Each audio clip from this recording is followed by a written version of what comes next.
Bab 2, Sabuk, Inten. Ki Surodilogo menganggukkan kepala lalu menjawab, "Betul Ki.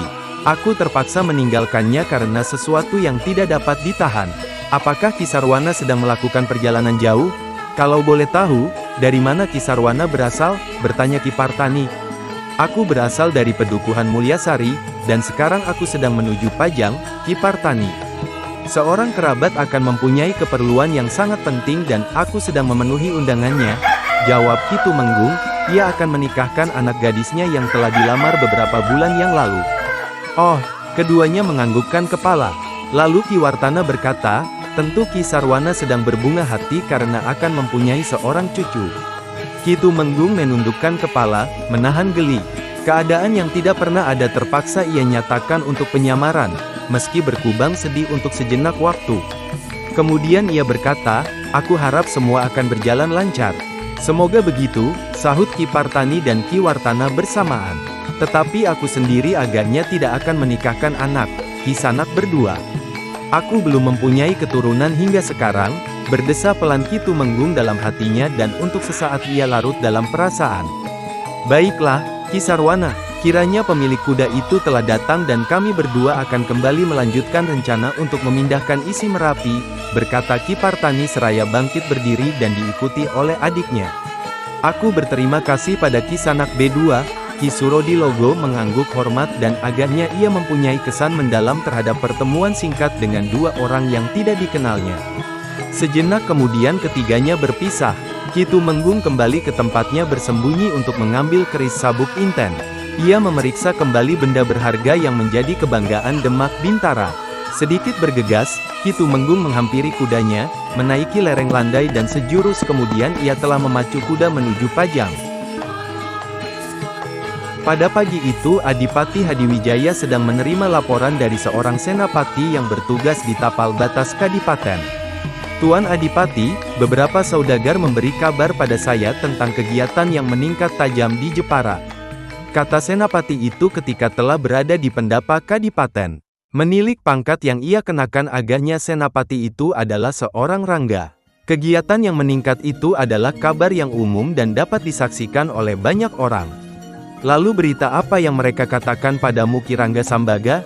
tanya Adipati Hadiwijaya. "Mereka berkata bahwa Jepara sedang menyiapkan banyak prajurit dan puluhan kapal," jawab Ki Rangga Sambaga. "Prajurit dan kapal?" Adipati Hadiwijaya mengulang kata-kata Ki Sambaga.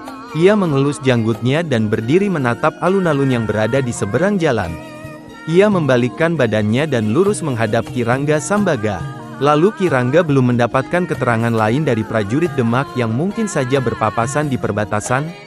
"Saya sempat mencari kebenaran berita dari para saudagar yang bercerita, tetapi prajurit-prajurit Demak sendiri sepertinya tidak mengetahui secara pasti kegiatan yang dilakukan oleh Jepara Tuan Adipati," jawab Ki Sambaga. Pembicaraan mereka terhenti ketika seorang pelayan rumah tangga datang menyajikan hidangan pagi bagi mereka berdua. Tak lama setelah itu, ia menuruni anak tangga pendapa dan meninggalkan mereka berdua. "Silahkan Ki Rangga. Ki Rangga harus selalu dalam keadaan segar bugar," kata Adipati Hadiwijaya mempersilahkan Ki Rangga untuk memulihkan tenaga dengan hidangan yang diantarkan oleh pelayan. Namun Ki Sambaga merasa tidak pantas jika mendahului Adipati Hadiwijaya sehingga ia hanya mengangguk kecil. Dengan berbagai dugaan yang melintas dalam benaknya, Adipati Hadiwijaya mencoba mengalihkan pembicaraan ke bagian lain. Sejenak kemudian, mereka terlibat pembicaraan sungguh-sungguh mengenai keadaan yang berkembang di sekitar perbatasan. Suasana sedikit mencair ketika Adipati Hadiwijaya mulai mengambil sepotong makanan lalu diikuti Ki Rangga Sambaga. Di tengah perjamuan, Adipati Hadiwijaya mendengarkan sungguh-sungguh penuturan Ki Sambaga mengenai keadaan jalanan yang menghubungkan setiap pemukiman, keamanan yang melingkupi wilayah Pajang bagian luar dan banyak hal yang disampaikan Ki Sambaga dalam pertemuan itu.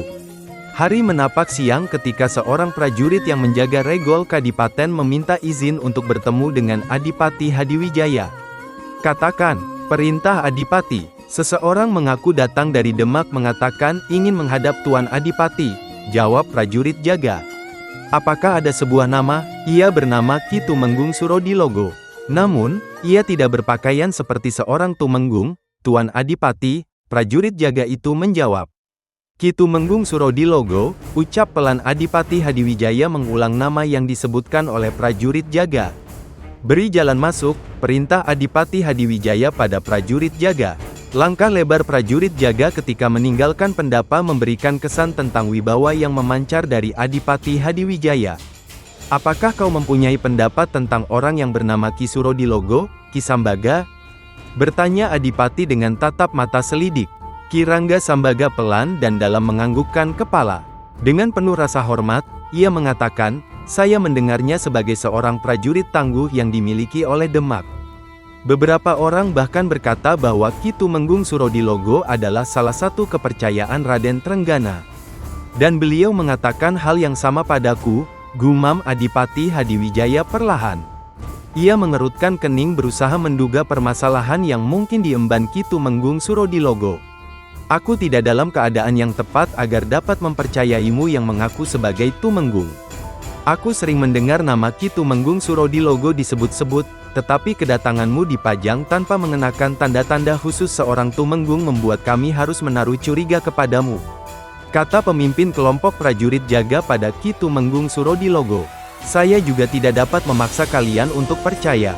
Tetapi aku akan meletakkan senjata jika kalian menghendaki.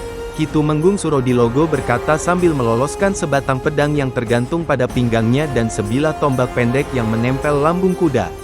Ia maju setapak demi setapak menyerahkan senjata pada lurah prajurit. Aku tidak ingin ada kesalahan, Ki Sanak, kata lurah prajurit sambil mengangkat tangan. Dengan kening berkerut, Ki Surodilogo bertanya, apa maksudmu? Aku tidak ingin pemimpin kami menerima laporan bahwa seorang tamu atau utusan Demak mendapat perlakuan tidak pantas di Pajang.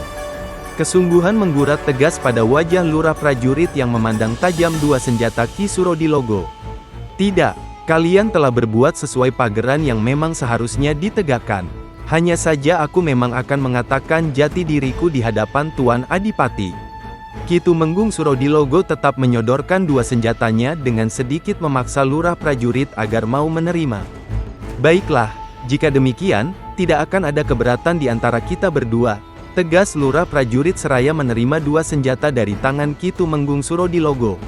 Selang beberapa lama, prajurit jaga menyampaikan pesan Adipati Hadiwijaya pada lurah prajurit. Pemimpin penjagaan kemudian membalikkan badan lalu melangkah menghampiri Ki Tumenggung Surodilogo. Katanya, silahkan Ki Tumenggung, saya akan mengantarkan Ki Tumenggung menghadap Tuan Adipati. Mari, Ki Lurah berjalan beriringan dengan Ki Tumenggung Surodilogo. Keduanya melintasi halaman yang luas dan banyak pohon yang berukuran lumayan besar mengelilingi halaman pendapa Kadipaten. Dari kejauhan, Ki Tumenggung Surodilogo dapat mengenali Adipati Hadiwijaya yang berdiri kokoh menghadap regol pendapa. Ki Tumenggung kembali meraba kain yang tersampir menyilang di dadanya. Keris sabuk inten, bekal khusus yang hanya dikeluarkan dari pembungkus bila telah berhadapan langsung dengan Adipati Hadiwijaya. Sesuai pageran, lurah prajurit meminta Ki Tumenggung agar berhenti di anak tangga terbawah. Sementara ia akan menaiki tangga pendapa.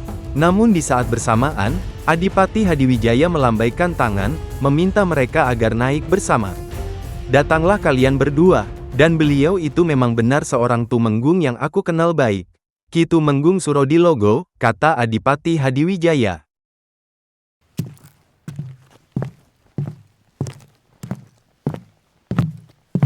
Keduanya bergegas menapaki anak tangga kemudian menghaturkan hormat pada Adipati Hadiwijaya. Kedatangan Ki Tumenggung sungguh mengejutkan saya. Terlebih lagi, Ki Tumenggung datang dalam keadaan yang jauh berbeda dengan biasanya. Kembali Adipati Hadiwijaya berkata setelah menerima sembah hormat dua tamunya.